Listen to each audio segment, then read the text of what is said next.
กกลับบ้านพี่แมนอยู่ไหนดูดิพี่พอมันอยู่กับหนูแล้วมันน่ารักมากเลยอ่ะ ก็สวยดีนะเครื่องปิ้งขนมปังเนี่ย สวยมากเลยแหละมันจะแค่สวยดีนะครับ คือถ้าสมมติว่าพี่ไปซื้อเครื่องปิ้งขนมปังอื่นๆแล้ววางที่บ้านโลก ซื้อ โลกไม่จ โอ้ ำเท่าไหร่คะเนี่ย 7,900 บาทค่ะ เดี๋ยวนะ 7,900 บาทเท่านั้น เค ให้ รื่องปิ้งขนมปัง 7,900 บาท ใช่เขาไม่ได้ทำหน้าที่ ต้องมีอะไรบางอย่าง แค่ปิ้งขนมปังนะ แต่เขาทำให้เราดูบ้านเราดูน่ารักขึ้นมากเลย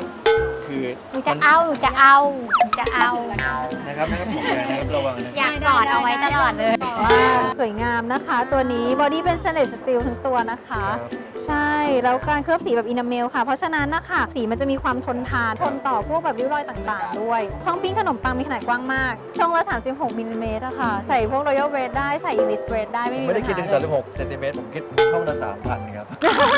ถ้าเราเอา value มาตีเป็นเงินอย่างเงี้ยมันไม่ได้สำหรับของเสเมคือพูดเลยว่าจริงๆ ดีไซน์คือความภูมิใจ ไม่ใช่แค่ฟังก์ชันนะคะพี่ ครับ ลูกค้าเราบอกว่าซื้อไปแล้วเหมือนเป็นของขวัญของชีวิต ว่าถ้ามีเครื่องนี้แล้วคุณจะไม่อยากซื้อที่ปิ้งขนมปังยี่ห้ออื่นอีกเลย นอกจากนี้ก็ยังมี เดี๋ยวก่อนถามว่าเสม็งนี่ของประเทศอะไรครับ อิตาลีค่ะ อิตาลี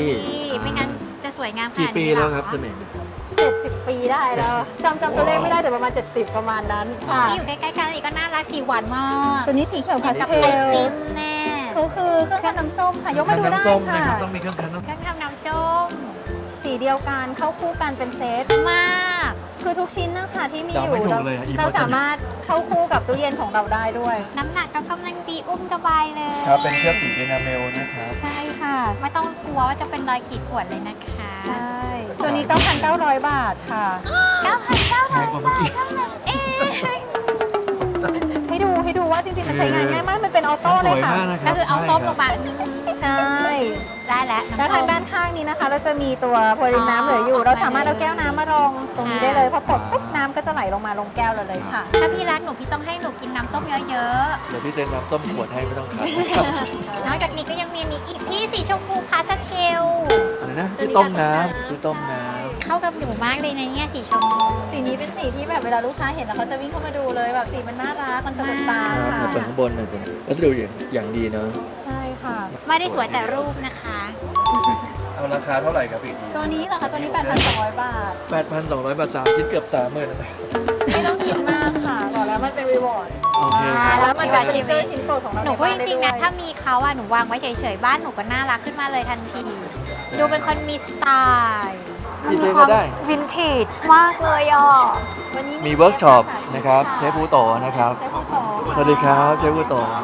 มาดูหน่อยนะครับ อันนี้ตู้เย็นฝาเดียว แกเนี่ยเหมาะกับคอนเซ็ปต์เอมาก ๆ นะครับ ราคากี่ครั้งเอง 100,000 กว่าบาทเองครับผม แต่ว่า เดี๋ยว คุณภาพสมราคาครับพี่แมนครับ ต้องบอกเลยว่าด้านในเนี่ย เดี๋ยวก่อนอันนี้เชฟ นี่เชฟนะครับถ้าธงชาติอังกฤษเนี่ยกับแดงพวกนี้เราทำเยอะไหม คือเป็นซิกเนเจอร์ของสมิธไปแล้วตอนนี้อะค่ะ เพราะว่าตอนแรกเขาเริ่มมาจากตู้เย็นใช่ไหมแต่ตอนเนี้ยลายธงชาติอังกฤษเนี่ยเริ่มมีเป็นเครื่องปิ้งขนมปังเนี่ยอีกแป๊บหนึงเดี๋ยวก็มาแล้ว แล้วก็จะมีฮูดฝั่งผนังสวยๆเลย นอกจากลายฉูดฉาดแบบนี้นะครับ ยังมีการดีไซน์ร่วมกับดีไซเนอร์ระดับโลก ใช่ หรือว่าเป็นร้านเลยใช่ไหมครับ ดอเช่ อ๋อดอเช่กับบาน่าค่ะตัวนั้นถ้าขายในไทยน่าจะสัก3 ล้าน 7 เดี๋ยวก่อนนี่คืออะไรครับ ตู้เย็นค่ะตัวนั้น ตู้เย็นอย่างเงี้ยเหรอครับ ใช่ แล้วก็มีดีไซเนอร์เข้าไป มีดอเช่กับบาน่าค่ะเคย จาก100,000กลายเป็น3 ล้านบาทเลยตู้เย็นราคาเท่าบ้านนะครับ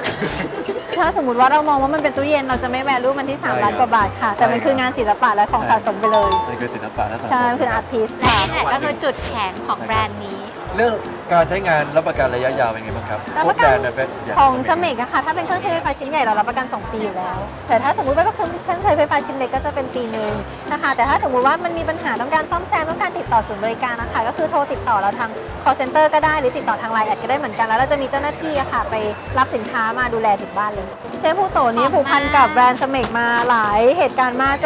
จนเรารู้สึกว่าเราต้องเชิญเชฟมาร่วมงานกันแล้วล่ะ อันนี้คืออะไร น้อง ครับ ทำเก่งมากเลยค่ะ วีฟเรนตันครับ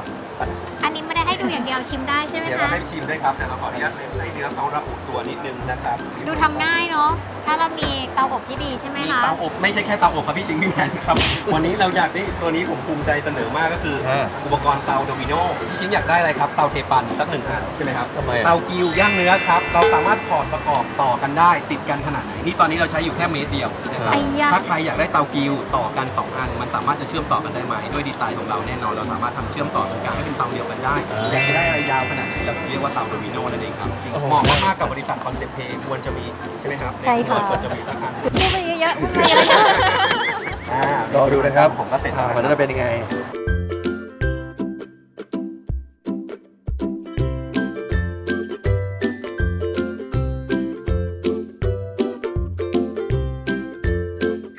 เนื้อนุ่มๆๆๆเลย ขอสักที่นะครับ ผมยังไม่ได้ด้วยเลย ที่ปิดรายการไปนะคะ น้องต้องทำหน้าที่เหมือนกัน ให้คุณก่อนนะครับปิดแล้วก็ซูมเข้าปากนะครับให้เห็นฟันเห็นลิ้นเห็นทุกอย่างนะครับ โรคจิตนะเนี่ย นะครับกับอุปกรณ์เครื่องครัวดีๆคุณภาพนะครับ แล้วผมได้ทำเมนูแรกไปแล้ว สำลักแล้วก็ เชฟบริ กินก่ กา อน ร